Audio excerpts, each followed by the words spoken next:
WLNS Sports presents Countdown to Kickoff.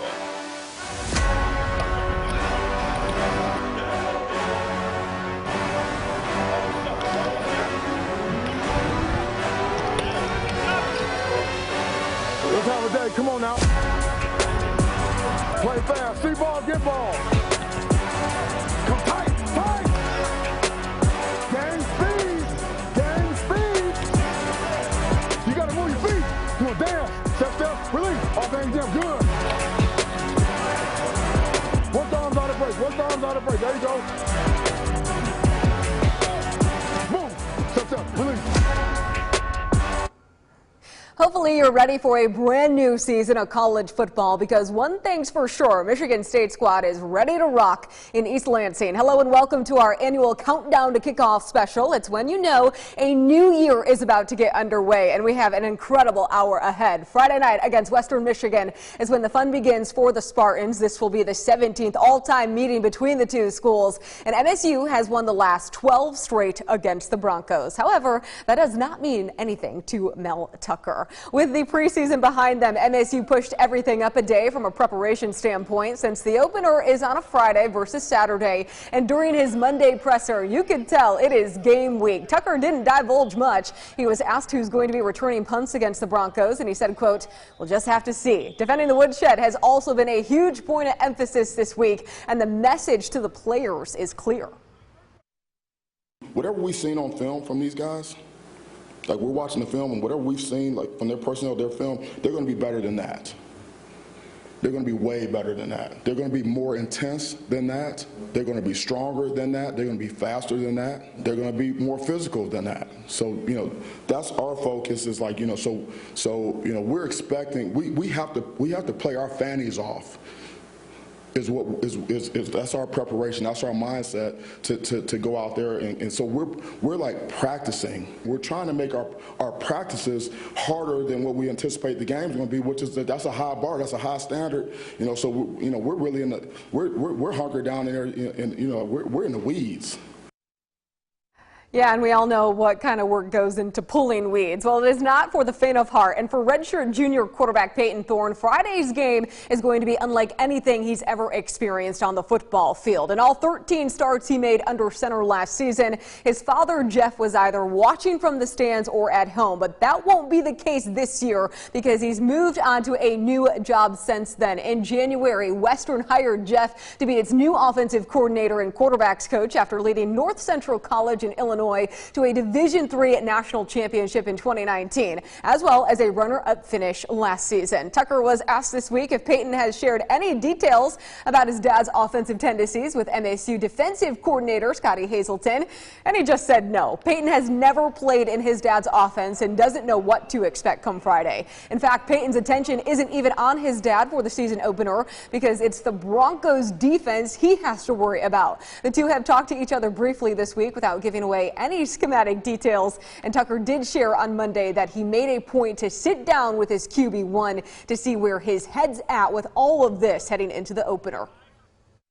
I talked to him about it yesterday. We had a long talk about it and other things, and so I don't think he's been in this situation before, so he says that it's not a distraction for him. It'll be interesting, but I'm not really paying too much attention to it. My family and all the friends are excited and everything, but for me, we're playing Western Michigan. It's not a big deal to me. I'm sure I'll see him on the field pregame or something, and it's not like I'm going to act like I don't know the guy or something like that. But no, I really don't see it as that big of a deal. Thorne's ability to not let those type of distractions get to his head speaks to his maturity, which has only grown since being named the Spartan starting quarterback ahead of last year's opener against Northwestern. Now, as he heads into year 2 as QB1, the confidence is there, and ever since July at Big Ten Football Media Days, he let us in on his style of leadership and why it's important. I've never really been afraid to speak up. I've never been a guy who anyone's ever said, yeah, he does a great job by leading by example. Like, I've always been willing to vocalize how I feel, because from a while ago, from probably before high school, I remember telling my dad or whatever, but I never believed, like you said, that leading by example is a thing.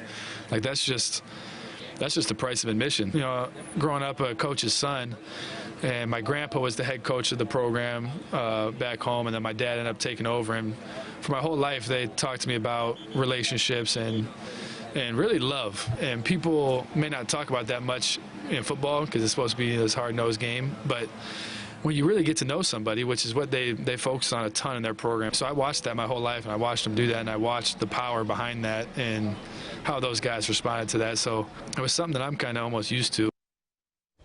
Thorne is coming off a 2021 campaign where he broke Kirk Cousins' single-season passing record for touchdowns. Thorne tossed 27 to Cousins' 25 in 2011, and despite a record-breaking performance last year, Thorne's teammates know he's only touched the surface of his potential. I think Peyton's just taking it to another level. I think I might have saw Coach Johnson say that somewhere, and I didn't think about it until he said it. Peyton was already a confident person, but now it's even higher, which is good because as a quarterback, you need to be a vocal leader. You need to lead by example. He's taking that next step because he wants to be one of the best, if not the best quarterback in the country, obviously. I think he can be. One player who will be key to Thorne's success this season is his well-documented former high school cohort, Jaylen Reed. Our Ian Kress went one-on-one with the fifth-year senior, and wait until you hear about the new mindset the All-American wide receiver is taking into his final season in East Lansing. That's coming your way on Countdown to Kickoff after the break.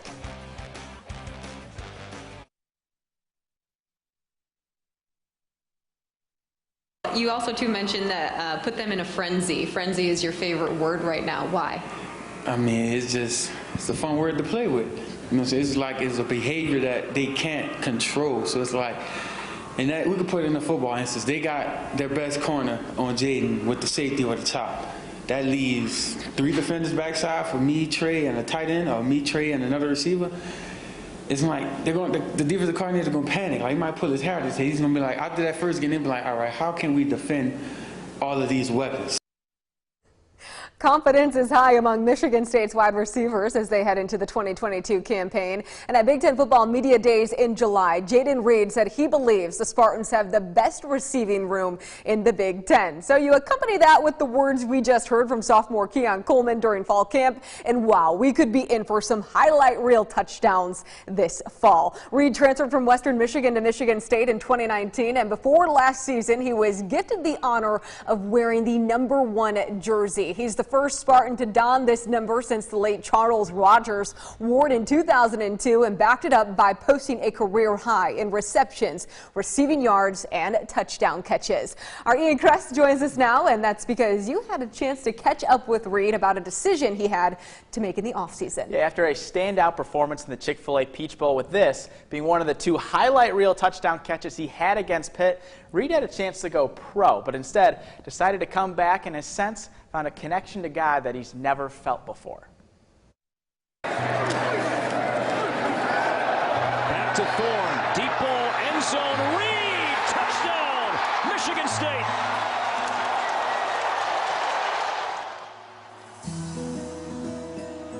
After enjoying a breakout season in 2021 with 13 total touchdowns, over 1,600 all-purpose yards, and being named a first-team All-American as an all-purpose player, Jaylen Reed had a decision to make. Stutter steps down the sideline. Touchdown! Jaylen Reed has done it again, 46 yards. Honestly, this year, I put my mind and faith as most of I've ever had in my life. So, you know, I've been trying to, give everything to God and, just let him handle it. And, I've been praying more often. I've been praying every day, and I haven't done anything like this ever. And I'm just trying to get out of my comfort zone and, live through him. And that's the way I think I'm going to be successful. My grandma used to take me and my younger, cousins to church every day and stuff like that. I just felt like I got complacent with it, and I felt like I needed to, attack that a lot more in my life, because that is the most important thing in my life. And, my family always preached that. The fifth-year senior had a chance to enter his name into the NFL draft, but came back due to unfinished business. And he wasn't alone when making that decision. I put it in God's hands as well. That was a very huge factor of me coming back. I prayed about it. I'm playing a bigger role in his faith. That trusting God and believing everything happens for a reason is a mindset Reed wishes he had with him in high school. I wanted to quit football. I didn't want to play football anymore. School, anything. Like, I gave up on everything, honestly. At 15 years old and as a sophomore in high school, Jayden's father lost his life to kidney and heart failure. At first, I went in the hole, you know what I'm saying, and then it got to a point where I realized I couldn't do it myself. You know, I realized I had people around me that loved and cared for me, and, you know, I just, you know, put my faith in God and, you know, trust that, you know, those people are going to be there for me, which they were, and that helped me out a lot. I realized I had people that actually loved me. You know, I just looked at what he wanted for me, what made him happy when he was here. So that was my burn, and that's what kept me going. Now that you being an All-American and, you know, going in your 5th year, what do you think maybe your dad would say to you right now that you didn't quit football and where you're at? Thorne sizing it up, going deep downfield. He connects big time with Reed. Reed is off to the races across the 10. He has his 2nd touchdown of the day. Man, my dad was tough on me, man, so, you know, I wouldn't get complacent. He would say, don't get complacent, you know what I'm saying? Like, you have not arrived yet. So I just got to keep pushing, stay humble, and, you know, keep grinding, and hopefully I'll get to, you know, the end goal. Touchdown, Reed! He rocked the baby to sleep and made the catch. Facing pressure, Thorne floating, runs Reed! Perfectly thrown! Touchdown, Michigan State! While basketball was Jayden's first love, his father introduced him to the game of football, and right away, you could tell he was a star in the making. My first game was weird. I had 6 touchdowns, so that's when I fell in love with it, so no doubt. You hope to have a 6-touchdown game this year? I hope so, man. I want to break records.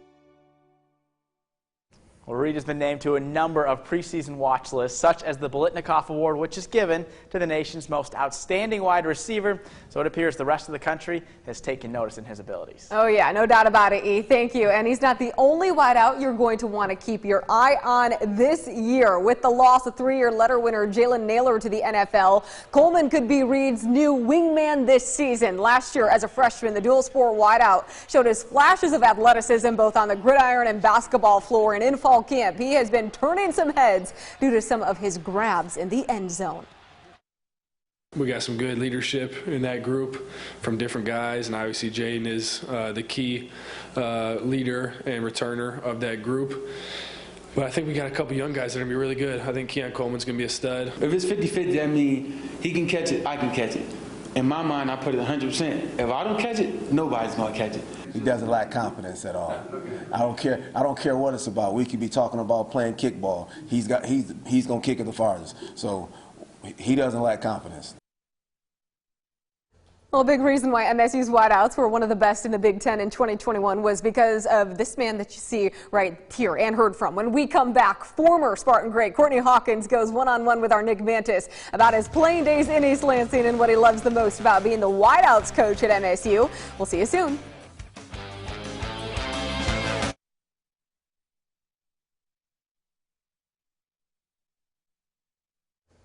Welcome back to Countdown to Kickoff. There are certain players who come through Michigan State's football program who are forever changed due to their time in East Lansing. And MSU wide receivers coach Courtney Hawkins will be the first to tell you that's him. Life has come full circle for Hawk now that he's back in EL and coaching a talented group of wideouts. They are essentially walking in his footsteps, and he let our Nick Mantis in on a few pointers he likes to give his guys.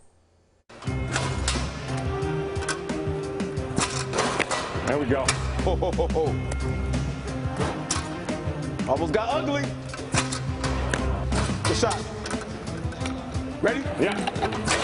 Woo! That was nice. Before Courtney Hawkins was coaching up his players and local sports reporters on catching footballs. He's a wide receiver wearing number 5 out of Flint. His name, Courtney Hawkins. Remember that one. He was a 2-time All-Big Ten Conference wide receiver at MSU and a member of the 1990 Big Ten championship team. Then in the 1992 NFL Draft, he was selected in the 2nd round by the Tampa Bay Buccaneers and played 9 seasons in the NFL. When you look back, what has been your favorite moment about being a player here? Oh my gosh.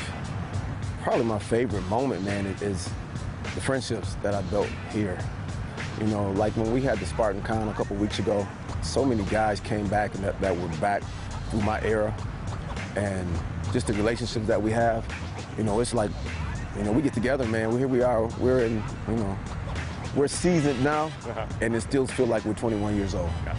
You know, we get together, got, you know, this great camaraderie, you know, sitting around telling lies about how great we all were, you know, but really it's about the relationships, you know, for me. You know, football stuff, we did some great things. You know, we won a Big Ten title, didn't have the opportunity to play for the national championship, you know, beat the dudes down the road, you know, so we did some good things while I was here. What would you say is your favorite moment so far being the wide receivers coach here at Michigan State? Probably some of the greatest moments are the private moments with the guys in my room. They know what I've done. They respect what I've done. They respect my approach, you know, to coaching them, to teaching them, and to pushing them. So, you know, we have some great conversations. We got some great relationships. You know, I'm big on building relationships. I tell them guys I want to have relationships with them that, you know, when it's time for them to get married, that they're like, you know, Coach Hawk, you got to be at my wedding.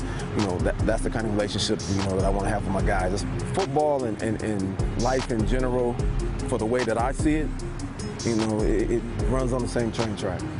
You know, there's the ups and downs, there's the ebb and flow of football, there's the ebb and flow of life, and that you have to be able to push through it. You know, you can't get too high with the highs or too low with the lows, and you got to keep moving. You got to keep moving forward. You know, being able to preach, you know, those kind of things to these young men, you know, is what it's all about, man. And then we win a few games on the side. It's always good. It's good to have both. It's good to have both. Hey, speaking of those games and those players, what would you say right now are your realistic expectations for this group right now, your wide receiver group? Realistically? Yeah. Realistically, we prepare to win every game.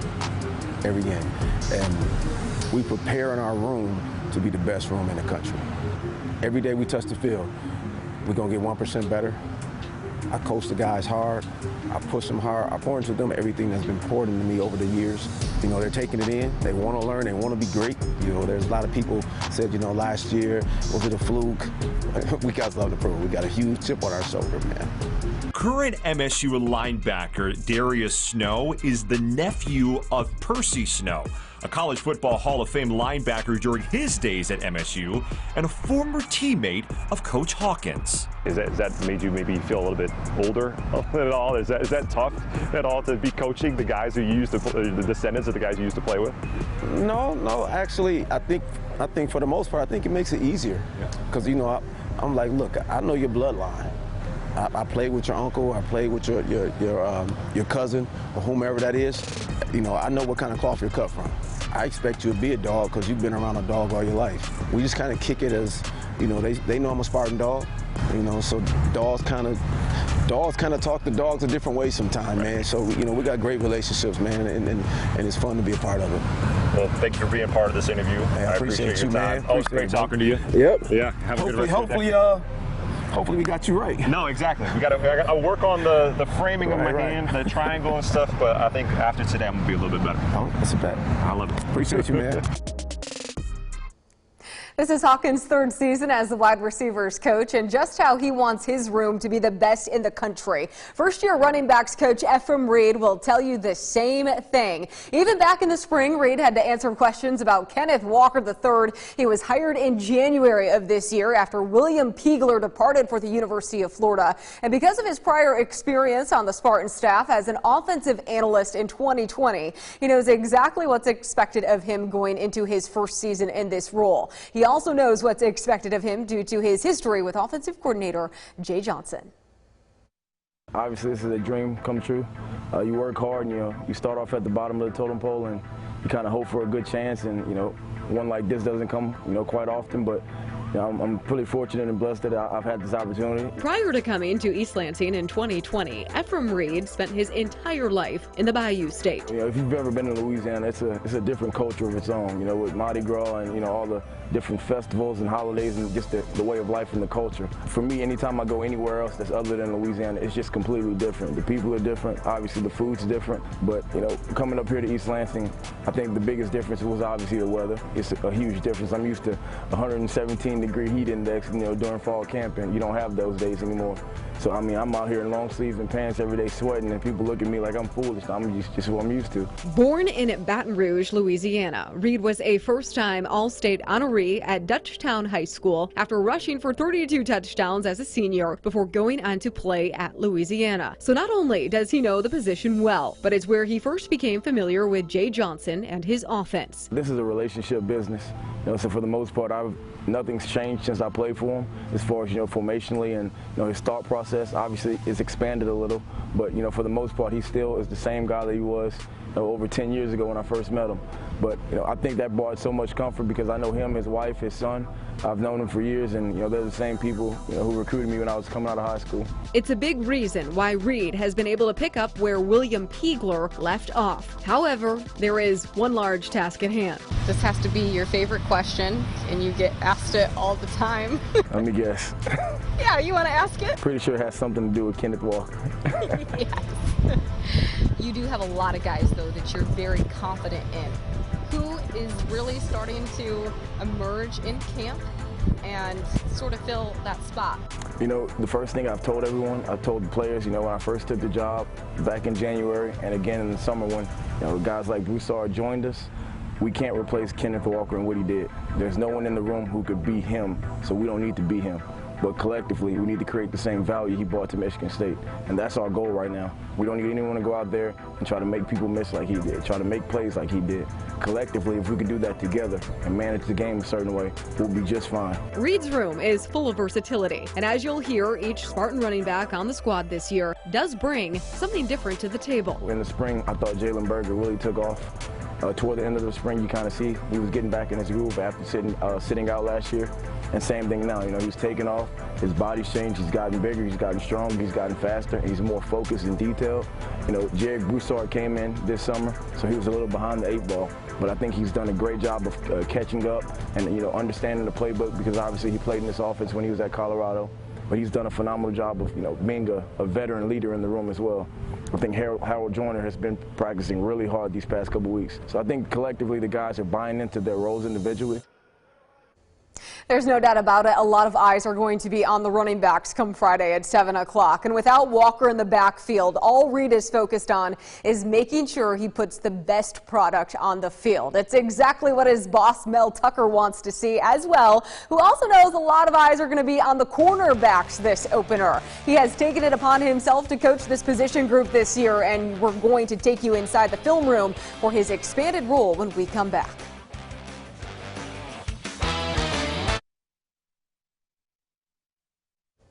Welcome back. Last season, Michigan State's pass defense was ranked dead last in yards allowed per game. Mel Tucker joked at Big Ten football media days that it can't get any worse. And one way he's trying to make sure history doesn't repeat itself is by bringing in Georgia transfer Amir Speed. Less than a month after winning a national title with the Bulldogs, Speed committed to the Spartans thanks to a previous relationship with Tucker when he was Georgia's defensive backs coach. And Speed is well aware of MSU's secondary struggles last year and can tell it's a group hungry to get back to the days of the no-fly zone.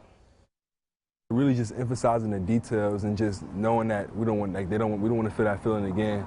And so really that feeling of saying, all right, we were last, it sucks. So striving and using that as motivation to be better and just playing more as a unit, as a team. And me coming in, helping, I was trying to push everybody just to make me work harder and me trying to make them work harder. So I feel like all that's adding up and it's definitely going to pay off.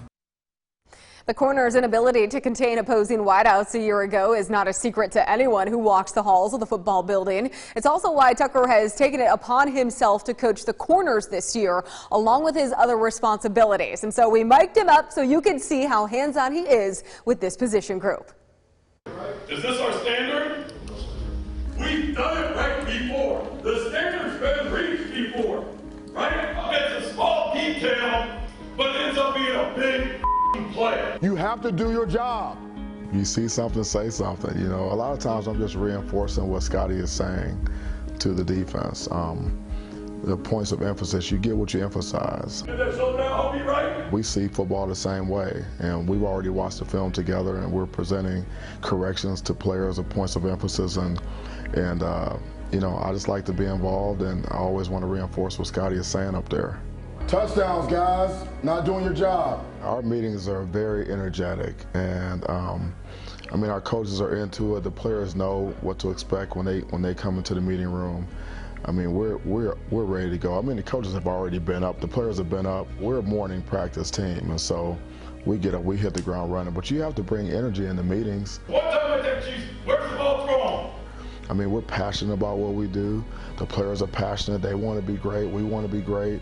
You know, we're responsible to get them as good as they can get, and so we don't have a minute to waste. When we hit the meeting room, man, it's game on. All right, guys. Hey, talking press technique. Get your notes out. Where's your notebook? The purpose of press technique, okay? Purpose of press technique. Control the man off the line of scrimmage. So we're not going to give these guys too much room today. You mentioned, too, that coaching the corners this year is a little bit humbling.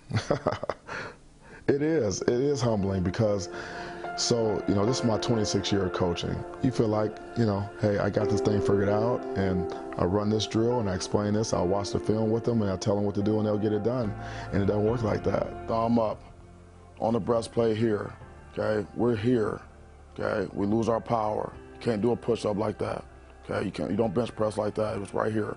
How many times, I mean, I can't tell you how many times I've said to myself, I just went over that with them, or we just did that drill and it didn't get done right.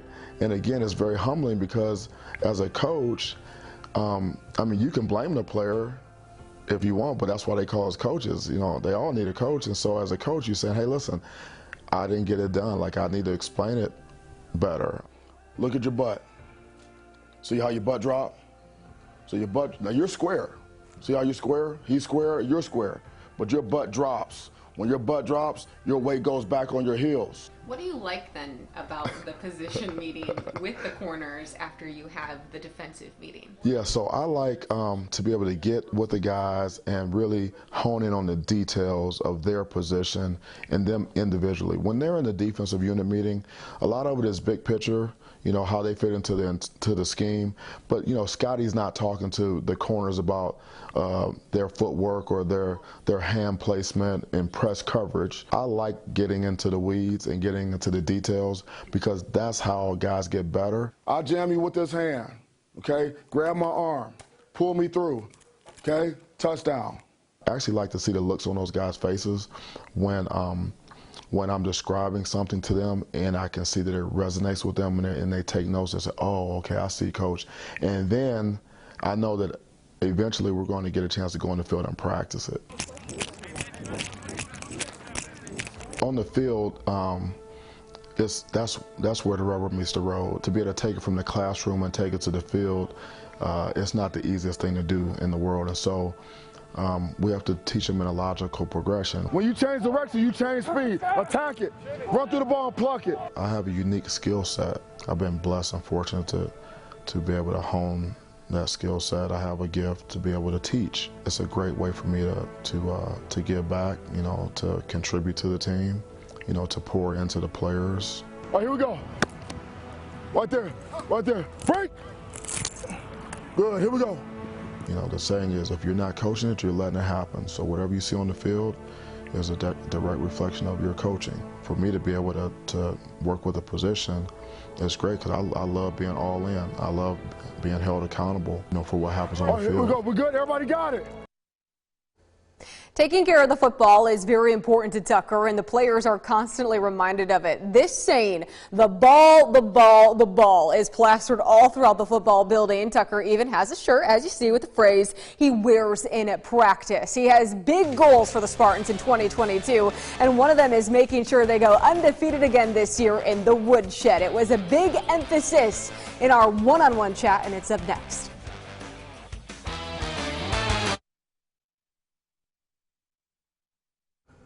Welcome back. The standard is higher than ever for Michigan State's football team as it heads into year 3 under Mel Tucker. And there's no place he'd rather play than in the woodshed. Making memories at Spartan Stadium is important to him, but what's also important to him is making sure the players take pride in defending their home turf, especially after what they were able to do in 2021. It's something we made sure to hone in on during our one-on-one chat. Well, you're about to begin a brand new year. Brand new season, year 3 for yourself, your staff. What's it like to just sit in the woodshed right now? It feels good. It feels good. This is a special place, and we know that we only have so many opportunities, and we emphasize playing well at home and winning at home. We were undefeated a year ago, which is outstanding, and I know our fans appreciate us. Our student section appreciates us. There's an expectation, there's a standard of performance in the woodshed.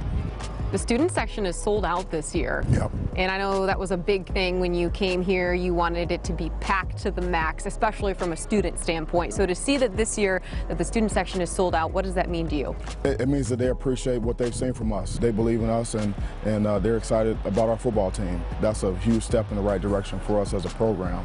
And now we have to keep them engaged by playing great football in here.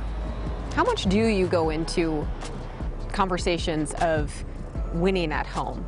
How much do you bring it up, not just during a game week? We talk about it, about home and the woodshed, and and protecting our turf, and putting our best foot forward here. And we definitely talk about it, during game week. When we get a chance to come in here and scrimmage, in spring ball and in fall camp, we talk about it. We only get so many opportunities to actually even come in here. It's memories. These guys have grown up their entire lives wanting to play big-time football. Big-time football. Power 5 football, Big Ten football. Get a chance to come here to Michigan State and play in front of 75,000, national TV. The place is packed out. The student section is going nuts. We've got great opponents coming in, and this is their dream. And same thing for the coaches. This is why we prepare, because we actually do get a chance to play. And so yeah, it's a huge point of emphasis for us. How do you best describe to the rush that you might feel as you step out over to the tunnel here and you look out right before you're about to hit the field? That rush, especially game 1, week 1. Yeah, for me, the rush for me, it's I have so many different things going through my mind. During pregame, there's a checklist that I go through. There's scenarios, situations. That's really what my focus is. But you can't block out 75,000. You can't block out the band. You can't block out the VIPs on the recruits, and things like that. And then just the energy, from the players, coming out of the tunnel. So it's a good feeling. It's a good feeling, and it's special, and I appreciate it because how many people actually have that opportunity to do that, and so we don't take it for granted. You mentioned this year going into year 3 that you think your depth is better.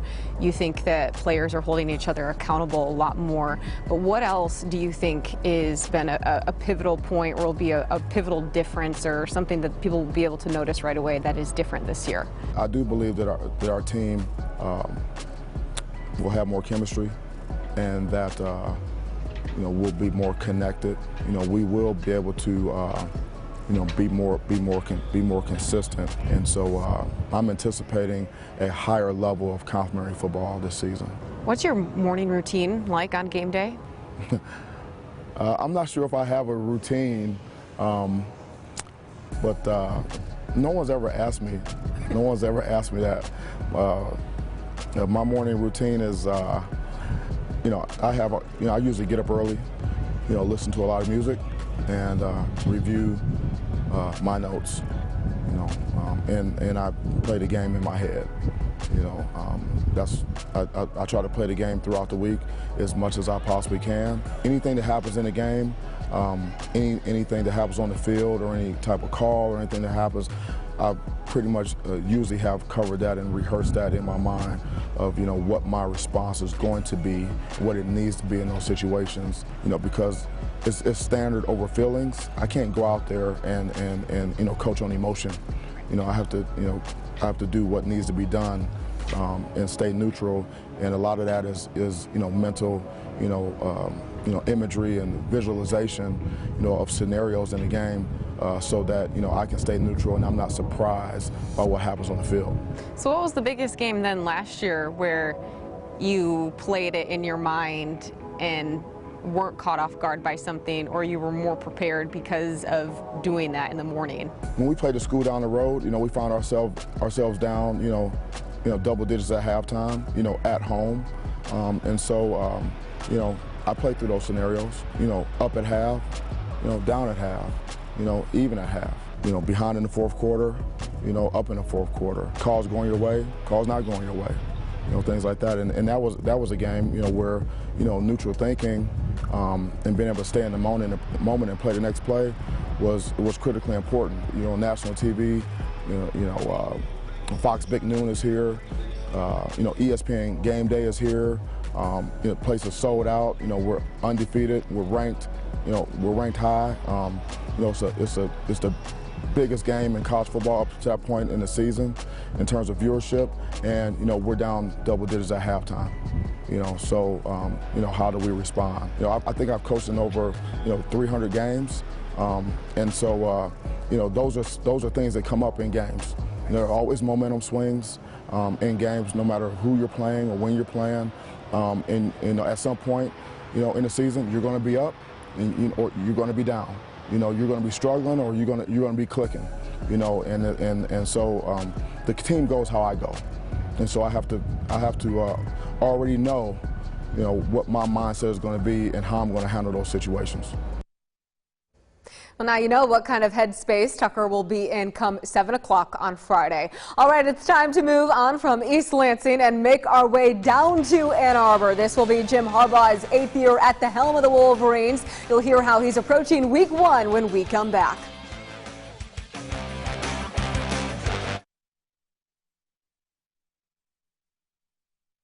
We're going to know who the best player is by who plays the best. Cade McNamara is going to be really tough to beat out for the starting quarterback job. J.J. McCarthy is going to be really tough to beat out for the starting quarterback job. I mean, I feel like it's my team. I feel like nothing against anyone. I just think, I've put myself in a position that, if I say something, it will be listened to. I'm confident in myself, and I think I just want to win, and I think, I proved that I can help the team do that last season. Ever since July, Big Ten football media days, the quarterback battle in Ann Arbor has kept us all on our toes. Also, why would Jim Harbaugh bring Cade McNamara to Indianapolis if he wasn't the Wolverines starting quarterback? Things got even more interesting this week. Harbaugh announced McNamara will start week 1 against Colorado State, and then week 2, J.J. McCarthy will get the nod against Hawaii. In last year's 2021 Big Ten championship season, McNamara took most of the snaps while throwing for over 2,500 yards and 15 touchdowns. JJ's 5-star talent is undeniable, but he lacks experience, and during his Monday presser, Harbaugh explained his QB by committee tactic. I mean, it's a process. It is a process. I mean, for me to stand up, no person, that's biblical. No person knows what the future holds, and it's a process, and it can be based on performance. Both have been tremendous quarterbacks. We think that both are capable of leading our team to a championship, so that's good. We're going to keep cultivating that, and it's based biblical. Solomon, he was known to being a pretty wise person. Well, Harbaugh was definitely a wise man when he recruited East Lansing alum Andrell Anthony, and when we come back, you're going to hear how he's improved heading into year 2.